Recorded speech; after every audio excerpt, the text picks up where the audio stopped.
Hola amigos, soy Patricio Raúl y este es Economía y Empresa en las pantallas de Campo Abierto Televisión.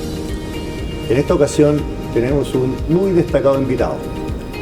Él es abogado, académico, fue director de impuestos internos en el primer gobierno de la presidenta Bachelet y es un muy activo participante del debate público en Chile. Está con nosotros Ricardo Escobar. Hola Ricardo, ¿cómo estás? Buen día Patricio, un gusto. Un placer tenerte por acá conversando. Quisiera partir, Ricardo, esta conversación quizás con una beta que la gente no te conoce, pero tú has estado ya hace un tiempo escribiendo un conjunto de columnas, fábulas, ya desde en mayo, junio, julio. Has estado escribiendo sobre política, basado en ciertas fábulas. Escribiste Política de Galgos y Podencos en mayo pasado. Escribiste la columna de El Parto de los Montes en junio, y finalmente hace 2 semanas atrás salió tu columna La política, el lobo y la grulla. Sí. Porque es una crítica muy aguda a la política chilena que has estado escribiendo en estas columnas. Sería interesante que pudieras contarnos tu visión de cómo estás viendo esto. Posteriormente, sin duda, más adelante hablaremos un poquito sobre la reforma tributaria, que es un tema que tú eres una voz imposible de evitar en estas materias. Bueno, gracias por la invitación, Patricio. La idea de esas columnas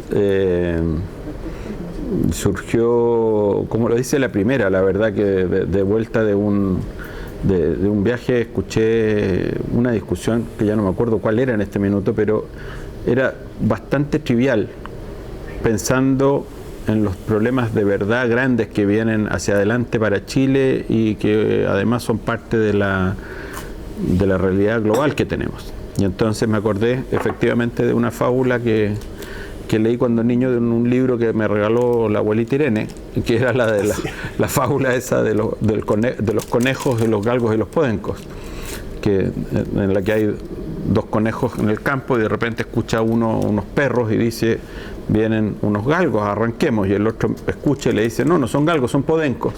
Podencos es una raza de perros españoles que se dedican a cazar conejos. Y el otro le responde que no, que es un tonto que no sabe de lo que está hablando, que él sabe que son galgos. El otro le responde que por supuesto que son podencos, y por supuesto la discusión termina en que los perros se comen a los conejos. Y eso es una moraleja bastante sencilla: preocúpate de las cosas importantes.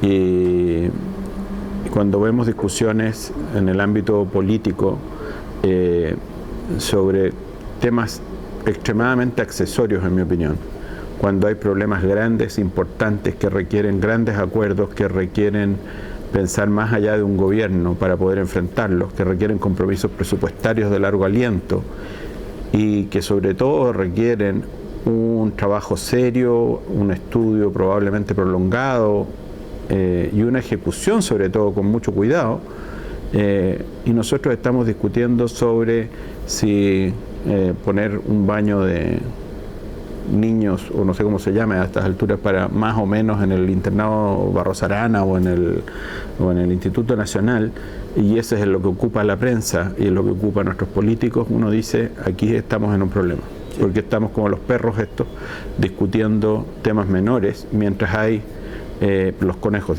mientras hay unos perros bastante grandes que se nos vienen encima: la robótica, la sequía y la desertificación alrededor de Santiago y de todo el país en realidad, el cambio climático, tenemos el problema de la vejez que va a llegarnos en 10 años más, va a ser un problema trágico en Chile, la cantidad de adultos mayores con muy poco ahorro, con una baja tasa de ahorro y sobre todo con muy poco sostén, porque sus hijos a su vez siguen siendo pobres o relativamente pobres y no van a estar en condiciones de enfrentar esta vejez prolongada que se nos viene. Todo el sistema nuestro se armó en una época en que la gente se moría a los 60 y algo, y hoy día estamos viviendo 90 años en Chile. Entonces, ¿qué vamos a hacer? Es un tema grande, importante, y la gran discusión nuestra es si es que administra esto una AFP o si es que el mayor ahorro lo va a administrar un ente estatal, que es una cosa tan superflua para el problema de verdad que hay, donde seguimos sin enfrentar de verdad el problema, por ejemplo, de el necesario alargue que tenemos que hacer en el periodo de jubilación. Obviamente las personas, también menciona el de las mujeres es otro tema. De la educación, que en vez de discutir cómo ponemos a nuestros niños en la perspectiva del nuevo futuro digital y los nuevos conocimientos, estamos discutiendo de comprar colegios privados y ocupar recursos en eso. También lo mencionas en tu columna, claro. Un tema tan importante. O sea, existe una cantidad de temas grandes que debieran unirnos como país para enfrentarlos. En lugar de eso, vemos gente dedicada a capturar las diferencias y exacerbarlas para conseguir unos votos, para conseguir un punto político o ideológico. Ricardo, está fallando la política claramente, pero ¿por qué? Tuvimos un periodo muy importante, tú fuiste hombre público en la década del 2000, donde quizás las cosas se hacían de otra manera, había más mística. ¿Qué es lo que nos está pasando? Mira, no hay una sola explicación, creo yo. Esto es un fenómeno que tiene diversas causas que coinciden y se correlacionan. Por un lado, tenemos que el periodo de la dictadura fue tan traumático para lo que antes había sido la izquierda y llegaba hasta la democracia cristiana, que el solo hecho de salir de ella fue un gran desafío que forzó una unión. Y entonces fuimos capaces en esa época de, con mucho realismo político y especialmente por el liderazgo de gente que, habiendo participado en la Unidad Popular y siendo responsables de esa debacle, dijeron: esto no nos puede volver a pasar, nosotros tenemos que ser capaces de superar esa división odiosa que había sido el periodo hasta el año 73. Y buscaron acuerdos y fueron capaces de ponerse en línea todos, desde el Partido Socialista al PPD, y darse la mano con Renovación Nacional para lograr grandes acuerdos que terminaron en cosas que nos sirvieron a todos. Yo participé, siendo muy joven, en la reforma tributaria del año 90. Vi cómo se hicieron esos acuerdos, fui testigo de cómo participaron en las discusiones la derecha, la izquierda, y juntos dijeron: esto es lo que necesitamos, esta es la realidad económica que tenemos, estas son las demandas que se nos vienen encima y necesitamos cambiar el sistema tributario que nos estaba dejando el gobierno de Pinochet. Eso fue posible y gracias a eso hicimos lo que se financió, lo que era indispensable en ese minuto. Como tú dices, eso se perdió. Esos políticos tenían cerca una debacle que había ocurrido, claro, y se sentían responsables. Hoy día hay más distanciamiento. Jóvenes que no conocen esa realidad. No la conocieron y la desprecian además, que esa es la otra característica que tienen. Pero bueno, eso corresponde también a el segundo problema que hay. Esa necesidad que hubo desapareció y nos pusimos cómodos. ¿Qué fue lo que pasó a continuación? Que de un país con un 40 y algo % de pobres, hoy día tenemos un país en el que la pobreza anda en torno al 10%. Algunos hablan del 7 o el 8.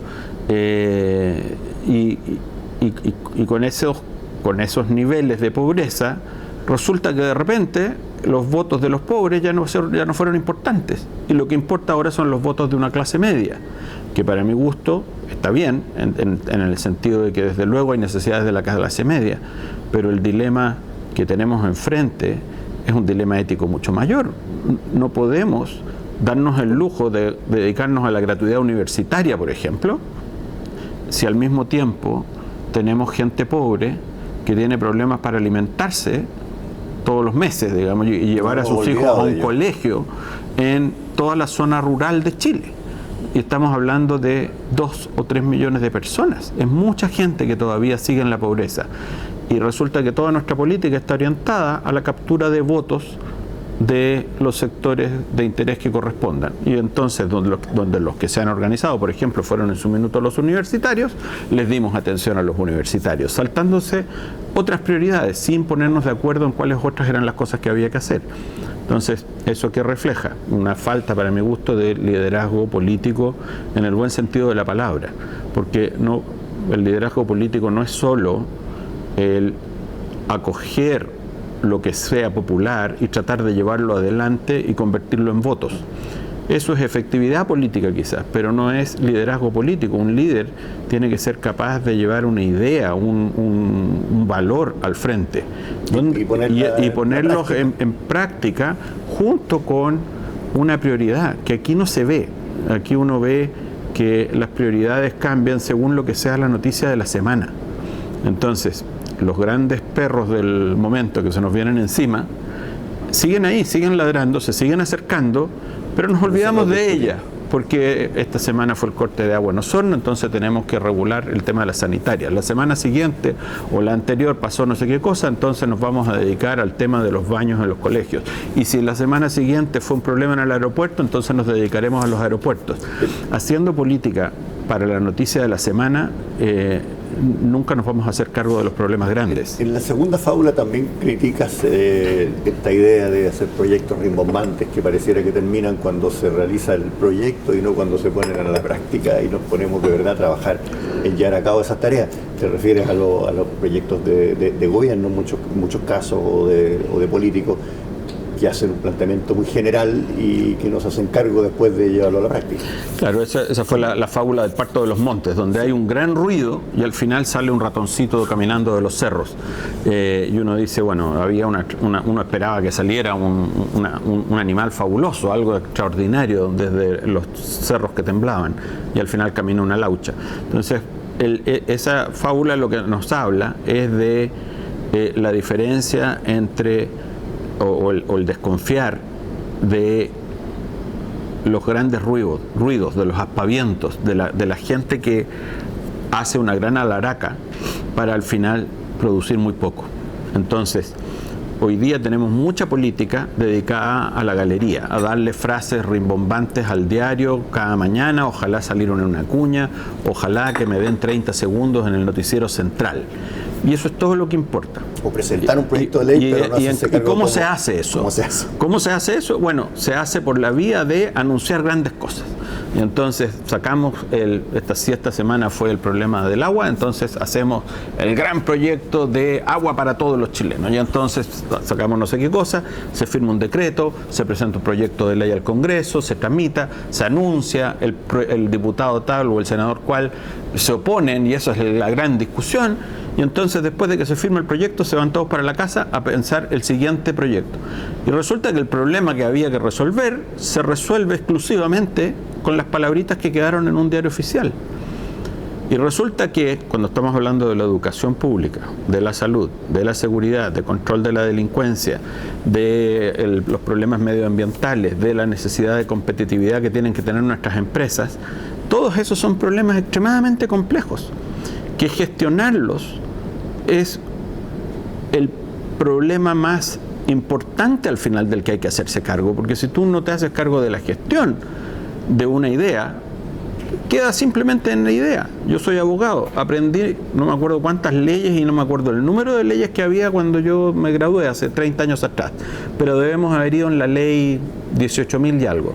Hoy día vamos en la ley 20.000 y algo. Hemos agregado 2.000 pedazos de leyes a piezas legislativas, a la legislación nacional. Y uno se pregunta, de esas, ¿cuántas tuvieron que ver con educación, con salud, etcétera? ¿Y qué es lo que uno escucha o percibe?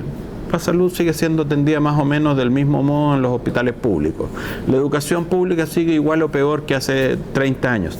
¿Por qué? Porque resulta que nos dedicamos a hacer leyes que a continuación se abandonan. Cambiamos a los ministros, cambian los jefes de servicio, a nadie le importa un bledo si es que el proyecto se lleva a cabo de acuerdo a lo que se había pensado o no, nadie revisa un año después o dos cómo va la implementación, nadie revisa si es que se le dieron o no se le dieron recursos, si fueron suficientes, si se usaron bien, si se están logrando los resultados, y cuando los revisan, les importa un rábano de nuevo, porque lo que en eso se traduce simplemente en producir otro proyecto de ley que viene a tener el mismo tratamiento. Entonces, aquí, ¿qué es lo que falta, creo yo? Una gestión del Estado moderna que hoy día no la vemos. Ese es un gran problema que tenemos. Del Estado que se promete y se anuncia hace Nos llenamos de anuncios, nos llenamos de grandes proyectos que se envían al Congreso, que se aprueban en el Congreso, decretos que se firman, y a continuación nadie se preocupa de seguirlos, de darles ejecución. Entonces, esta fábula la escribí porque a mí me tocó liderar un proyecto en el Servicio de Impuestos Internos. Fueron 4 años entre pensarlo, empezar a requerir los recursos, empezar a ejecutarlos, y después que te cortan los recursos, y te das cuenta de la dificultad enorme que hay en hacer una gestión dentro del sector público, del gobierno. Y resulta que a eso nadie prácticamente le da atención. No tenemos hoy día un buen sistema de seguimiento de proyectos en ninguna parte. Y cuando lo tenemos, cuando hay algún tipo de seguimiento, a nadie le importa. No es parte de la evaluación de nadie. A ningún ministro o jefe de servicio se le despide por haber hecho mal un proyecto. Ahí queda, da lo mismo. Se oculta, se pasa al año siguiente, presentamos un nuevo proyecto, una nueva idea, la llevamos a donde corresponde para que salga hecho el papelito de nuevo, y tenemos otro conjunto de palabritas escritas en un papel. Y ahí quedó. Bueno, en tu tercera fábula que publicaste hace 2 semanas atrás, El lobo y la grulla, una aguda columna que critica muy severamente qué están haciendo los partidos y cómo está funcionando el sistema democrático y la vinculación que tiene con la corrupción y con este tipo de cosas que pensábamos que estábamos inmunes hace varios años atrás y que empiezan a aparecer muy severamente. ¿Por qué no nos cuentas, quizás por ahí pueden aparecer las claves de por qué está este deterioro tan profundo en la política? La historia del lobo y la grulla es bien sencilla. Un lobo estaba atragantado con un hueso en su garganta, y entonces estaba desesperado, ahogándose, y anda buscando a alguien que le ayude, y se acerca una grulla y le dice a la grulla: bueno, tú tienes un pico largo que puedes meterlo ahí, sacar como un alicate el hueso, ayúdame y yo te doy un premio a continuación. Entonces la grulla, con susto, pero va y mete ahí la cabeza en la boca del lobo, logra agarrar el hueso y se lo saca y libera al lobo de su problema, con lo cual a continuación le pide que le dé el premio, y el lobo le dice: da las gracias que tienes la cabeza todavía arriba. El premio era no comerse. El premio era no comerse a la grulla. Y la fábula es muy sencilla. Todas las fábulas al final son cuentos cortitos, sencillos, hechos para niños, y la lógica mía al escribir esto es que yo trato de mostrar un problema desde el sentido común, desde lo que entiende cualquier persona y de lo que sabe cualquier persona, y cualquiera sabe que uno no se mete con delincuentes. Esa es una cuestión básica, digamos, en la vida, y no andes en mala compañía, porque de ahí no vas a sacar nada bueno nomás. Y resulta que acabamos de ver en el Partido Socialista, lo que todo el país ya conoce, que básicamente una mafia de narcotraficantes se ha tomado el partido en San Ramón, y a partir de ahí hoy día influyen en forma muy decisiva en las votaciones y en quienes dirigen el partido, y hay gente que profita de esa relación. Y de ahí no puede salir nada bueno.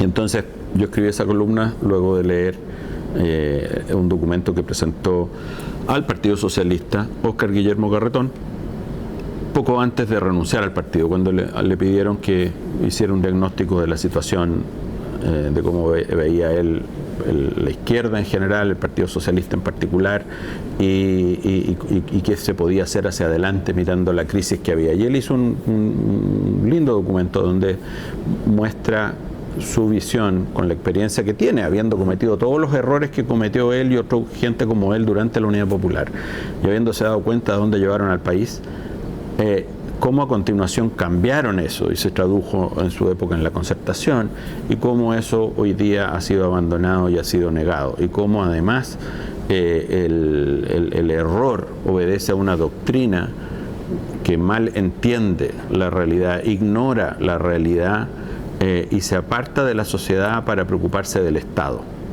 Y ahí a lo que está yendo es a decirnos: aquí tenemos que volver a pensar la política hacia los ciudadanos, hacia las personas, no hacia los partidos. Aquí nos hemos dedicado a armar una política en la que lo que importa es el cargo, lo que importa es la subsistencia mía, yo político, en mi situación como diputado, como senador, como gobernador, como empleado de confianza del gobierno de turno. O cuando me han desplazado, que es lo que le pasó a la nueva mayoría por segunda vez ahora en el gobierno recién pasado, cómo me quedo con un partido que es mi fuente de recursos, que es la manera en la que yo estoy viviendo. Entonces, y en este caso, lo que vimos en el Partido Socialista es un buen ejemplo. Resulta que se está logrando a costa de haber prostituido el partido con la participación concertada de delincuentes dentro de una municipalidad, como es el caso de San Ramón. Participación que continúa y es aplaudida por gente que sale elegida con los votos obtenidos a partir de las mafias que ahí operan. Esto que tú dices de forma tan simple, se habla poco, nadie habla de esto. A mí me sorprende. Es que tu columna me sorprendió porque aparece como hay mucha gente que me dice que soy valiente por haber dicho eso. Yo digo, ¿cuál es la valentía de decir lo obvio?